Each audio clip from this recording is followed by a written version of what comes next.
So in this lecture, we will try to answer a basic question that is the mafia taking over cybercrime? Which basically means, is it appropriate to talk about a cyber mafia? Does a cyber mafia really exist? So let's see. So as an introduction, the first thing that we should say is that for sure a new typology of criminals exists. And these new criminals are cyber criminals. Cyber criminals can act on their own, or they can be members of criminal organizations. In certain cases, they can be members of the mafia. We also know that these criminals are getting more and more active with the passing of time, as we should see in the next slides. And we also know that their social cost is increasing day by day. And then we know that the ultimate goal of these criminals, whatever they are, they act on their own, whatever they are members of criminal associations. The ultimate goal is always to make money, whether through extortion, fraud, or the reselling of stolen data or espionage. The ultimate goal is always to make money. As far as the mafia is concerned, we know that the mafia groups tend to use the internet to launder their illegal profits. So they use cryptocurrencies such as, for example, the Bitcoin or Monero. Monero is actually even better for the mafia because it provides a much greater degree of anonymity than Bitcoin. And then the characteristics of cybercrime are that the risks are very, very low compared to other criminal activities. The profits can be much higher. And I mean, we could say that many criminals are very much attracted by cybercrime activity because they are the attackers, and the attackers in this type of crime are always much, much faster than the defenders. This is the crucial reason why so many criminals get involved in cybercrime. Or actually, we might also say that's the reason why cybercrime can generate new criminal groups. Nuruddin Olabi, who's a former professor of information security at Strayer University in Washington, D.C. and a cybersecurity consultant. Lovely to have you with us. Thank you. Let's look at this as we've been speaking off camera about the attackers and the defenders, right? The attackers will keep attacking, they will keep pushing, they will keep coming up with new ways to attack. And I fear that the defender will always be chasing their tail, actually, that they will be behind. Is that how it actually is? That's right, Kamal. I think that's very true, the fact that attackers are on the edge of technologies, right? Defenders, in this case being enterprises, are always going to be slower than attackers, in the sense that they have to be dealing with legacy systems. They have to move like an elephant, if you will, because it's a whole enterprise to adapt to the ever fast moving world of technologies. That's not good, though. If I'm just looking at it, a consumer now, it doesn't give you much confidence, or it gives you less confidence, I think, all these attacks than we used to have. That's you know, technically speaking, it's right? But what are the options that consumers have today? If you look at the banking industry, and we've seen a couple of incidents in banks recently, people are choosing, you know, the lesser of the two evils, because your other option is to keep your money at home and be robbed, or walk away with a lot of cash and be robbed that way, right? So you have to get a level of trust to the bank in the banking industry example. Same with all your data, with everything that we do. We live in a more interconnected world. Today we talk about concepts like the Internet of Things, where objects are all connected. Your you know, mobile, your everything is just connected. So then have we also almost got to question the strength of the infrastructure. Right. Because you were talking to me earlier about the SWIFT situation, which is the back end, driving all the transactions to the front end, which is the banks and the online banking. Right. And that system's an old system. Is it not keeping pace with our Internet of Things? That's right. And not only is it an old system, but it's also designed with a security model that's old. That's not applicable in today's time and age, right? That security model was based on a completely isolated network, and that network would have terminals, and bankers send out the transfer requests and so on. Today, we're more interconnected. Those networks are not as isolated as they should be. These endpoints can be compromised by attackers, and they can, try to access those what we thought to be very private networks that are not really as private as they should be today. So here we have some figures about cybercrime. The first one is taken from a report released by the International Criminal Police Organization, Interpol, and according to Interpol, the social cost of cybercrime for the European Union in 2018 was more than 750 billion euros. So that's a huge tax that the people of Europe have to pay every year. The second point of the slide is really important because it says that 80% of online criminality is controlled by organized crime groups. So what we want to analyze in this lecture is if this figure allows us to talk about a mafia, about a cyber mafia, or if the criminal groups that are involved in cybercrime are not mafia groups, but groups that are formed thanks to the huge opportunities that this type of crime offers. The last point of the slide is it's pretty important too because it demonstrates how huge the increase in cybercrime activity was in the last 7 years. So from 2013 to 2019, there was a dramatic increase in cybercrime activity, and this increase was more than 90%. So this is a type of crime that is expanding a lot and that is representing a huge cost for states. So now we want to analyze real quick a case study. The case study is the case of the QNB Bank that was the victim of a cybercrime attack, and the case demonstrates that for cyber criminals, data is much more valuable than money.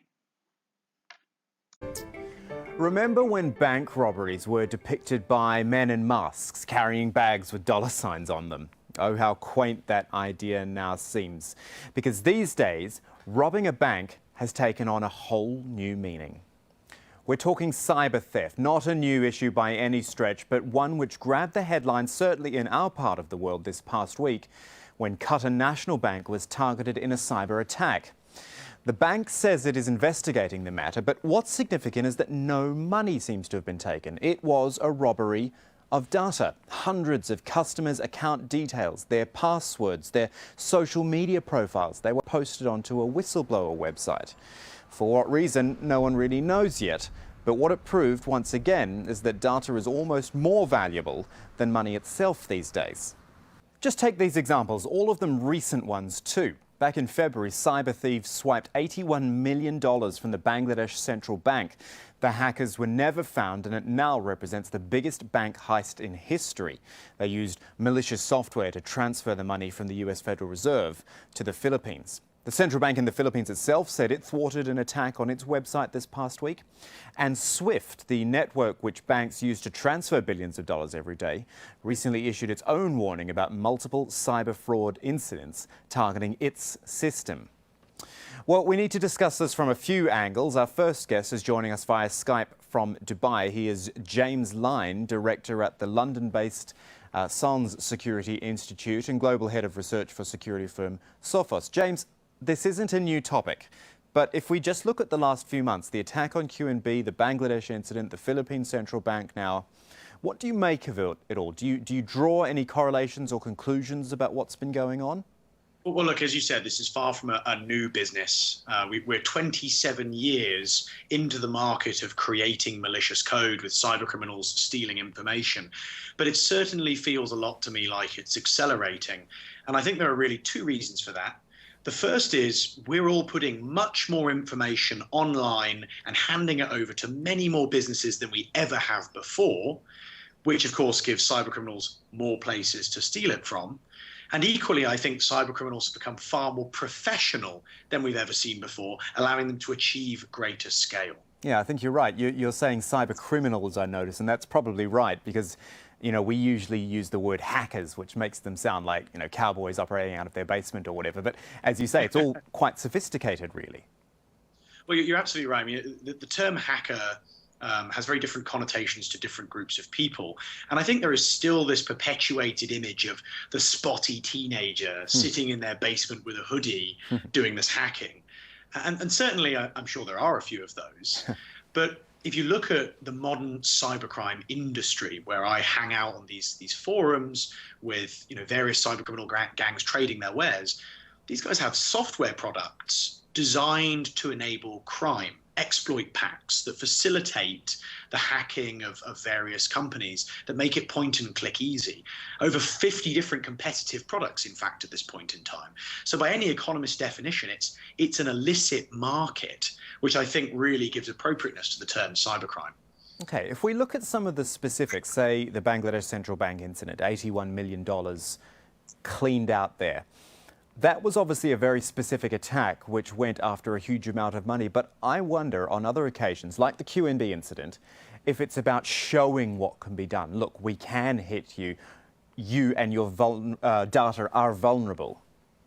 Yeah, I mean, the kind of landscape of actors has changed very interestingly over the last couple of years. You know, if we go back, say, 4 or 5 years, really the grand majority of hacking, the grand majority of malicious code, of all computer security incidents, was laser focused on making money. I mean, that was by and large the goal. Since then, we've seen, you know, the rise of nation state hacking, of governments getting involved in this for intelligence purposes, or maybe not the rise of it, but maybe greater public awareness of it might be more appropriate. We've also seen a huge resurgence of hacktivism. And that's, again, not a new idea, but it's something that had really fallen to the wayside for about 10 years. And that's the idea of people hacking into systems to steal data, to publish it for causes, for political agendas. And that's been a driving force behind a lot of these larger data breaches of late, with large amounts of citizens' information being published in the face of specific regimes, of specific organizations. And I think that's a really interesting trend that behaves very differently to the 99% of cyber criminals out there who are really interested in your credit card details. Can I also ask you, James, about the geographical nature of what's been happening? Cyber attacks can happen or be launched from anywhere, obviously, but when you look at some of the recent ones, they're not established Western institutions and economies. The technical infrastructure is perhaps less sophisticated. Are they being hit because they are softer targets? You know, I think if you actually look at the true distribution of breaches, they're happening everywhere. I mean, I troll a lot of the kind of market sites where cyber criminals sell stolen information, and it's incredibly common to see a large number of records, of course, from places like the United States. That being said, I think some of the places you're mentioning have been targeted by hacktivists. They've been focused on as a result of regimes, as opposed to pure economic interest, as with many credit card thefts in the United States. I also think that in some places there are more lax attitudes towards information security. There are some interesting cultural issues. For example, I found a lot of people in the Middle East don't expect to receive localized scams. They think a lot of the scams would be in English with kind of obvious, overt, dodgy looking links. very much the scam that we would have seen 5 or 6 years ago. Whereas the modern cyber criminal or fraudster is far more targeted in their attempts to ensnare people. So that's an interesting kind of difference between expectation and reality that may make some regions more vulnerable than others. But it's truly a global issue given the interconnected and borderless nature of the internet. So here we are returning to our basic question, and this is about the main debate on the so-called cyber mafia. So what we want to analyze, the basic question that we are trying to answer is, are the old mafia groups getting involved in cybercrime activity as they have always done with any form of technology, or is it the cyberspace that creates new forms of mafia? So as you see, this is basically a debate between the old and the new. So let's try to answer this basic question. So let's try to analyze now the differences between organized cybercrime groups and traditional organized crime groups, whatever they are, organized crime groups or mafias. So first of all, there is no territorial control in cybercrime. And this is a crucial difference between these two forms of organized crime. There is no territorial control, and this implies there is much less competition, if any, at all. There are no internal wars in the cybercrime world of organized crime. There is less need of enforcing discipline. So the traditional figure of the mafia boss does not even exist, or if it exists, is much less important than in the traditional mafia or in traditional organized crime groups. What is important is competence, skills. So cyber criminals, they are criminals who generate a new type of criminal alphabet. That's what we could say. These new criminals, they base their entire power on the skills that they have, rather than on violence. That's the point. So as far as the demographics of cyber criminals is concerned, the data available shows that members of organized cyber criminal groups are a little bit older than traditional hackers. In the first case, the average age is 35, while traditional hackers have an average age of 25. So let's return once again to our basic question, that is there a cyber mafia? Is it appropriate to talk about a cyber mafia? We read in the media that the cyber mafia is expanding, that the cyber mafia is getting more and more power, but where is the evidence that a cyber mafia exists? Like, where is the empirical evidence that allows us to talk about a cyber mafia? Another crucial point is this: besides the definition provided by the law, what marks the difference between mafia and organized crime? So we will try to answer this question in the next slide, but I have put down here a couple of quotes that gives you from newspapers, from the media, that gives you an idea of how much this expression mafia or cyber mafia is abused. So the first claim is the mafia, which has been using the internet as a communication vehicle for some time, is now increasingly using the internet as a resource for carrying out mass identity theft and fraud. But are we sure that this is mafia and not other groups? And then there is another one which is pretty typical. The Russian mafia are the most prolific cyber criminals in the world. Once again, are these criminals members of the Russian mafia, or are they the members of other criminal groups? That's the most important questions that we should try to answer. So in order to answer this question with evidence, with empirical evidence, I'm going to use a research made recently by a British scholar by the name of Jonathan Lasthouse. He's the main authority in the field. He's the leading scholar on cybercrime and mafia. And he made this research actually across 20 countries around the world, including those that are famous the most for cybercrime activity. And he interviewed more than 200 people all around the world, including law enforcement agents with an expertise in investigating on cybercrime. And he also interviewed former cyber criminals, which is the best way to get some information from the inside world of cybercrime.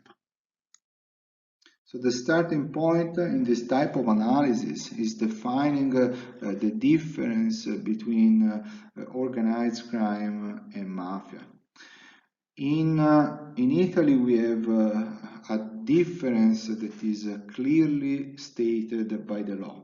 So we have the 416 article of the penal code that defines organized crime, and then we have the 416 paragraph 2, which is another paragraph within the same law that defines the mafia.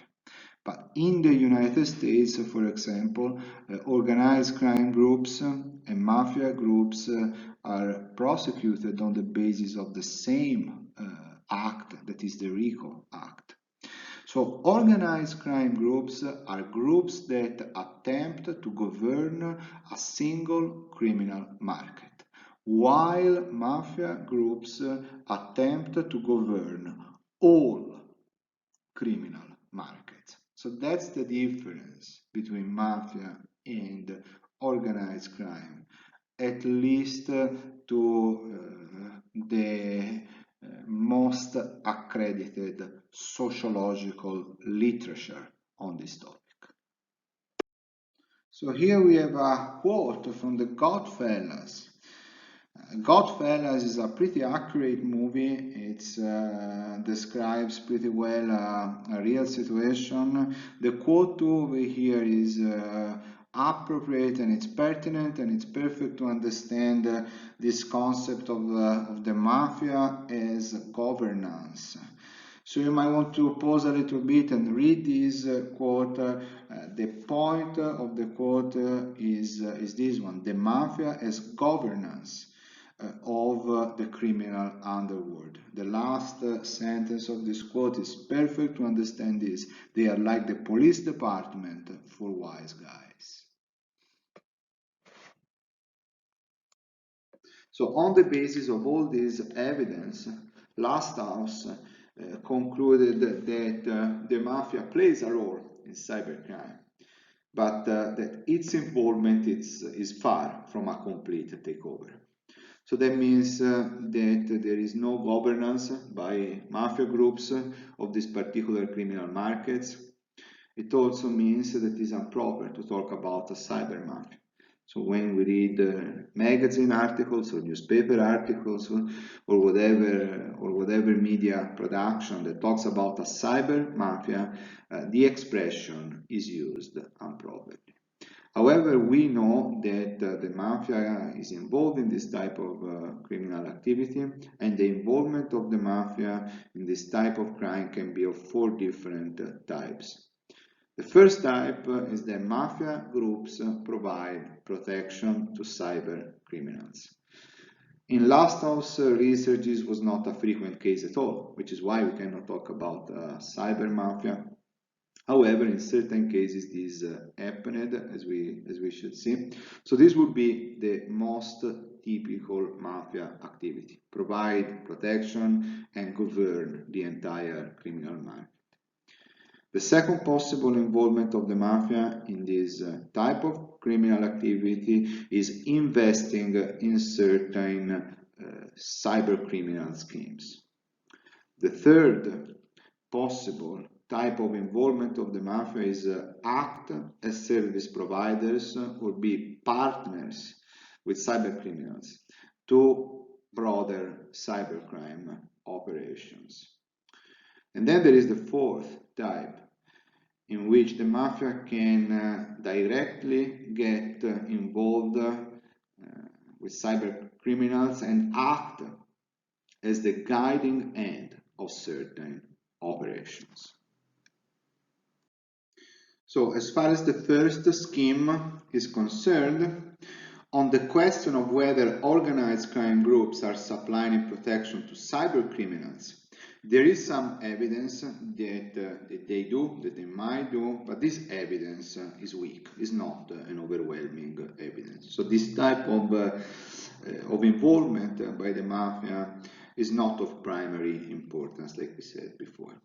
Anyways, like any other criminals, if cyber criminals are known to make large amounts of money, they might become vulnerable to theft or extortion, so they might become the target of possible criminal activity, both from the criminal community or corrupt law enforcement.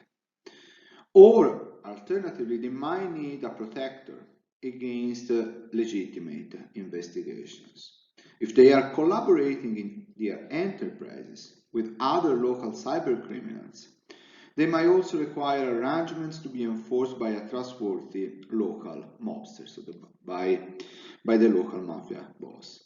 Otherwise, they might need assistance in keeping out local competitors. The best example of this scheme is probably the famous book by Brian Krebs, Spam Nation. So maybe now you want to pause for a sec and read the case study as we move to the next slide in a couple of seconds.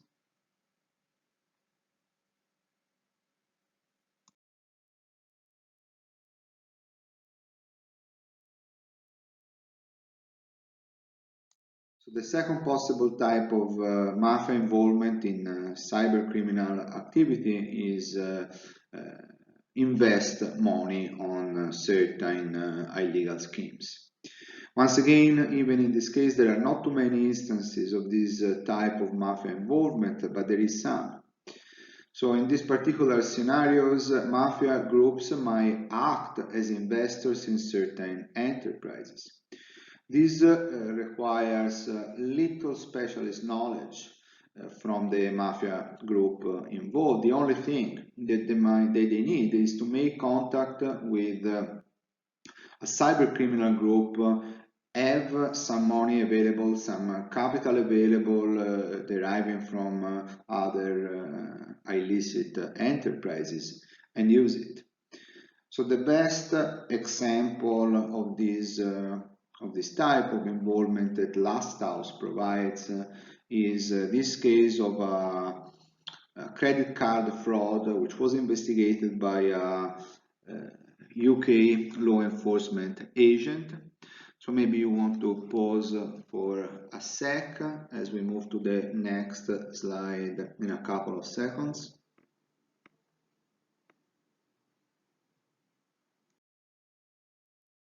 So the third possible type of involvement of mafia groups within cybercrime is to use their traditional expertise in money laundering activity and their ability to enforce with violence group arrangements as service providers to broader cybercrime operations, or even be partners of broader cybercrime operations.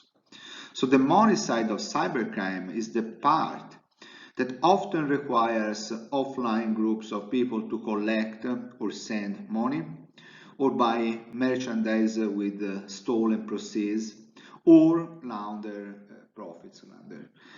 profits from other criminal activities.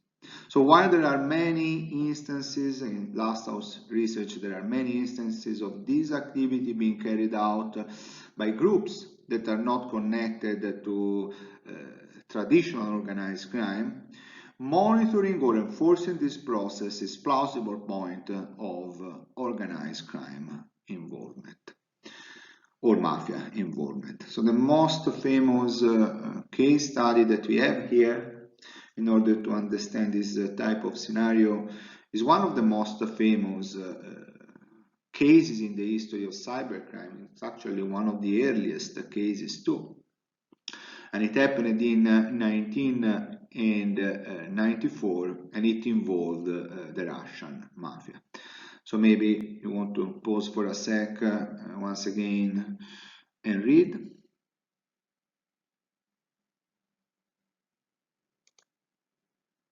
So finally, the fourth role that mafia groups can play in cybercrime is by directly getting involved and acting as the guiding end of certain operations.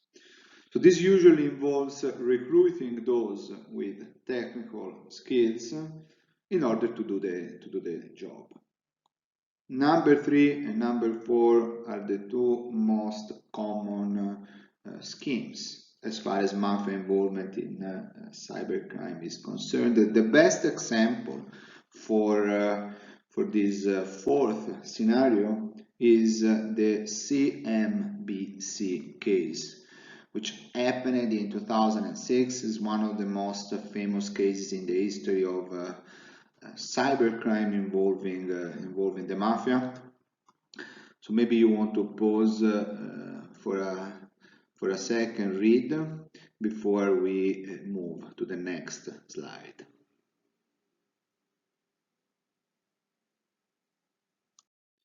So from this research made by Loftus, we can draft some conclusion, the most important of which is that there is no mafia governance of this specific criminal market, that is cybercrime. So it's improper to talk about a cyber mafia. And then category number 4 was the most commonly observed. So in this scheme, the mafiosi recruit cyber criminals in order to use them for their criminal activities. But the important thing is that cybercrime is not a core criminal activity for mafia groups. So the main criminal businesses for the mafia remain others. Drugs, prostitution, extortion, whatever, but cybercrime comes after. However, there is some sort of involvement of the mafia in this type of criminal market too, but it's not of primary importance. So the most interesting aspect of the research made by Lasthouse was that rather than the mafia dominating the industry of cybercrime, the most important phenomenon that we can assist to is that cybercrime is generating a new type of criminals, a new class of criminal entrepreneurs.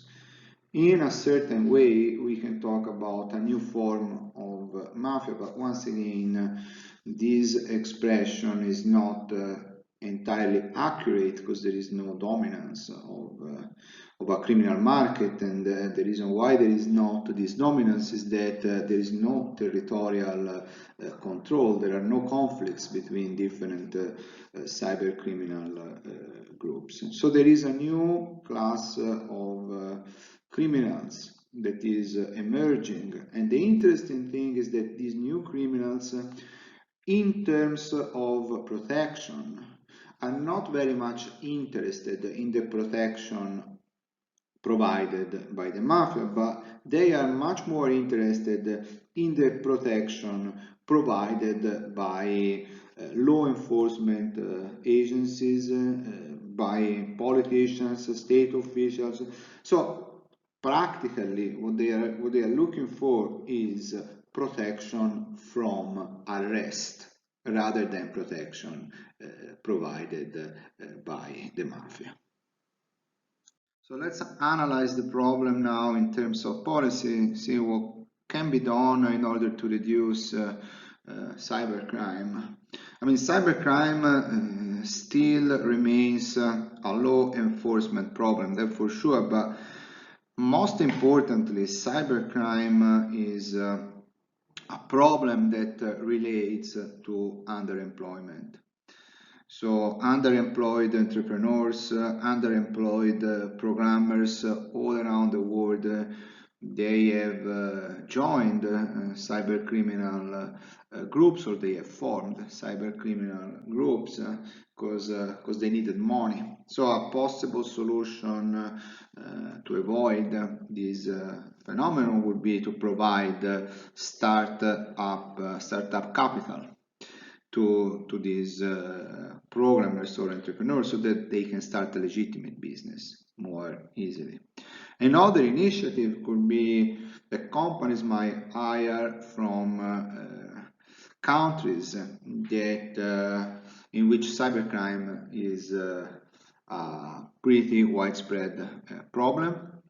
And then, as we have seen before, any effort to reduce corruption should be very much welcome, because the corruption that there is in the state law enforcement agencies, state officials and so on, as in any crime-related case, always helps criminals.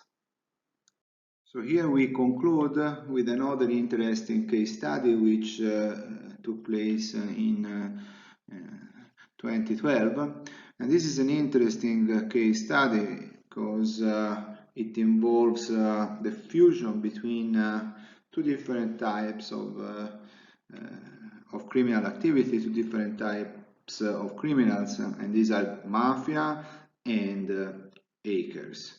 So this is a case that can hardly be framed within the four categories that we have analyzed before. So that's why it's pretty interesting. Maybe you want to pause for a sec as we move to the next slide in a couple of seconds.